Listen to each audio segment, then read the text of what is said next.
दिल्ली में प्रदूषण की स्थिति लगातार खराब होती जा रही है और ख़ास तौर पर बात करें चाहे तो वो बर्निंग के केसेस हों या फिर धूल के कण फैलते हैं जैसे कि कंस्ट्रक्शन साइट्स पर, तो ऐसी जगहों से प्रदूषण ज़्यादा फैलता है। तो ये दिल्ली की एक कंस्ट्रक्शन साइट पर हम मौजूद हैं जहां निरीक्षण के लिए पहुंचे थे दिल्ली के पर्यावरण मंत्री गोपाल राय, और उनसे भी समझने की कोशिश करेंगे कि आखिर लगातार जो प्रदूषण बढ़ रहा है उसको काबू कर पाने में सरकार कितनी कामयाब हो पा रही है। सर, हमने पिछले दिनों में देखा, पिछले एक हफ्ते में तेजी से प्रदूषण बढ़ा है और आज तो हालत बहुत ही चिंताजनक है।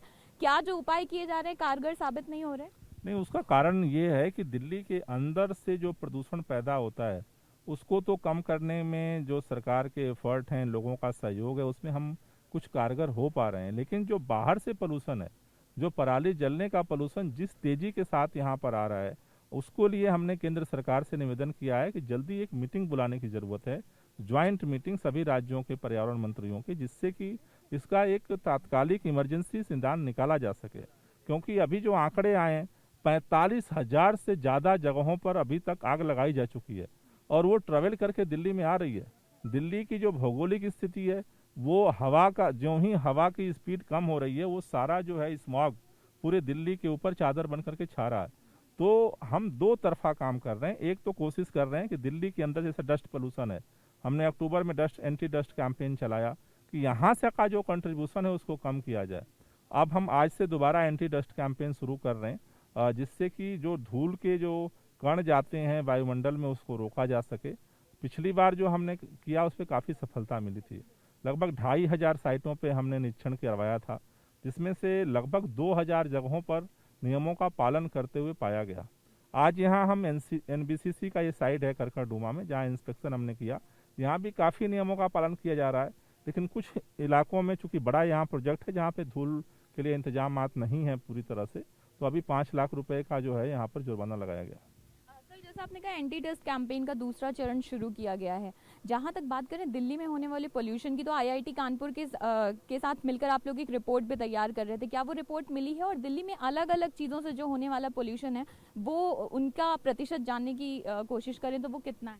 देखो, दिल्ली के अंदर मुख्य तौर पर जो पोल्यूशन के सोर्स सभी स्टडीज जो अभी तक करती रही हैं, उसमें डस्ट पोल्यूशन का है, व्हीकल पोल्यूशन है, दिल्ली के अंदर जो बायोमास बर्निंग ओपन में जो आग लगती है उसका पोल्यूशन है।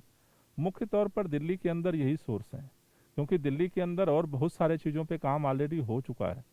तो अभी हमारी जो कोशिश ये है कि दिल्ली के अंदर पराली की संख्या तो बहुत कम होती है, वहाँ पर भी हम बायोडिकम्पोजर का छिड़काव करा रहे हैं। तो इन चारों सोर्स से दिल्ली के अंदर जो पोल्यूशन होता है उसको कम करने के लिए हम अलग अलग कार्यक्रम कर रहे हैं। जैसे अभी एंटी डस्ट कैंपेन हमने दोबारा ये शुरू किया, जैसे कि धूल के कण जो हैं उसका जो प्रदूषण है उसको कम किया जाए। एंटी ओपन बर्निंग कैंपेन हमने टीम बना करके लॉन्च किया है कि पूरे दिल्ली में जगह जगह जो छोटे छोटे जगहों पे कूड़े जलाए जाते हैं उनको रोका जा सके। तीसरा जो व्हीकल पोल्यूशन है उनके लिए ही रेड लाइट ऑन गाड़ी ऑफ कैंपेन दिल्ली के हर चौराहों पे चल रहा है, लोगों को जागरूक किया जा रहा है। और दिल्ली के खेतों में जो है वो बायो डिकम्पोजर का जो घोल है पूसा का, उसको छिड़काव का काम कर रहा है। तो मेजर जो ये चार सोर्स हैं, चारों को टारगेट करके दिल्ली के अंदर हमने अपना पूरा अभियान चलाया हुआ है।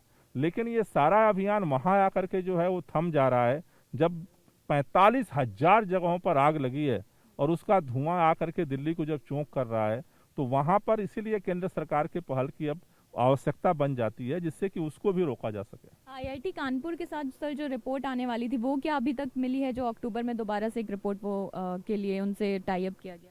नहीं, अभी उसमें तो समय लगेगा, वो तो रियल टाइम एनफोर्समेंट स्टडी के लिए हुआ है, उसमें भी समय लगेगा। और इसके साथ एक आखिरी सवाल सर, जिस तरह से पोल्यूशन बढ़ रहा है, आप लोगों से बार बार सवाल पूछा जाता है कि आप हर बार पराली को एक तो कारण बता देते हैं और इतने सारे अगर अभियान चल रहे हैं उसके बावजूद दिल्ली के ज़्यादातर इलाकों में 500 के करीब AQI है। तो क्या ये सब कारगर नहीं हो रहा है या सिर्फ पराली पर ही इल्ज़ाम लगाना सही नहीं, है? बात इल्जाम की नहीं है, ये तो फैक्ट स्टडी की बात है। अगर 45,000 जगहों पे आग लगी हुई है तो ये कोई इल्जाम लगाना हमारा मकसद ही नहीं। हम तो समाधान चाहते हैं। पराली के समाधान के लिए हमने पूसा के साथ मिलकर के बायो डिकम्पोजर का इजाद किया। दिल्ली के अंदर हमने पिछली बार भी छिड़काव किया, इस बार भी छिड़काव किया। लेकिन अगर सभी राज्यों में छिड़काव हुआ होता तो दिल्ली की ये स्थिति नहीं होती। देखो, दिल्ली के अंदर के पोल्यूशन से अगर ये स्थिति पैदा होती तो अक्टूबर में भी होती। पूरा अक्टूबर का अगर आप महीना आप देखोगे तो दिल्ली का जो एक्यूआई स्तर है वो एक संतोषजनक स्थिति में था। रातों रात दिल्ली में और कुछ नहीं हुआ है, बल्कि दिल्ली के अंदर तो अगर देखो तो युद्ध स्तर पे जो है सारे जो सोर्स हैं, वो जितना भी 5% हो, 10% हो, 20% हो, 25% हो, 50% हो, उसको तो रिड्यूस करने का यह अभियान चल रहा है। एक ही घटनाक्रम है जो कि लगातार बढ़ रहा है, जिस पर कोई नियंत्रण नहीं है, वो है पराली की घटना। आगे कोई और सख्त कदम उठाने वाले हैं सर, या कंस्ट्रक्शन साइट्स वगैरह को बंद करने पर कोई फैसला लिया जा सकता है? नहीं, अभी सारी कंस्ट्रक्शन साइट दोबारा विजिट की जाएंगी, और अगर कोई कंस्ट्रक्शन साइट अगर नियमों का उल्लंघन करेगी तो बंद भी करेंगे। तो दिल्ली के पर्यावरण मंत्री, जिनका साफ तौर पर कहना है कि सख्ती से तमाम जो नियम हैं उनको एनफोर्स करने की कोशिश की जा रही है, और कहीं ना कहीं अभी भी पराली को एक बड़ा फैक्टर बताया जा रहा है दिल्ली में प्रदूषण की बड़ी वजह बनने का। कैमरा पर्सन प्रवीण दीक्षित के साथ अंजलि सिंह, एबीपी न्यूज़, दिल्ली।